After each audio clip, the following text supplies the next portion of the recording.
तुम्ही पाहत आहात MCN न्यूज मराठी। जळगाव जामोद शहरातील चैतन्य प्राथमिक विद्यामंदिरमध्ये नवीन शैक्षणिक सत्र 2026-27च्या प्रारंभानिमित्त प्रवेशोत्सव कार्यक्रम 30 जून रोजी मोठ्या उत्साहात व आनंददायी वातावरणात पार पडला। उन्हाळ्याच्या दीर्घ सुट्टीनंतर शाळेत दाखल झालेल्या विद्यार्थ्यांच्या चेहऱ्यावर आनंद आणि उत्साह दिसून येत होता। या कार्यक्रमाच्या अध्यक्षस्थानी स्नेहाताई अजय टापरे होत्या। यावेळी गौरी अजंक्य टापरे तसेच शाळेचे मुख्याध्यापक अनंता उत्तम काटोले हे प्रमुख पाहुणे म्हणून उपस्थित होते।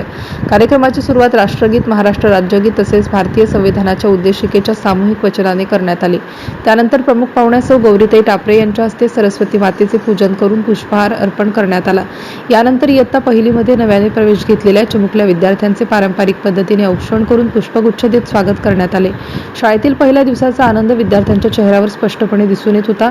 प्रमुख पाहुण्यांच्या हस्ते नवागत विद्यार्थ्यांना शालेय पाठ्यपुस्तके, लेखन साहित्य तसेच गोड खाऊचे वाटप करण्यात आले।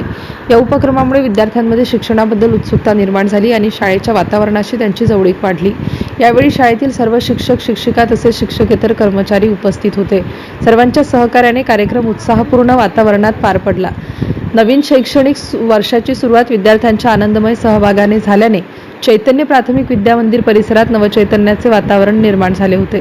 MCN न्यूज मराठीकरिता दिलीप इंगळे, जळगाव जामोद।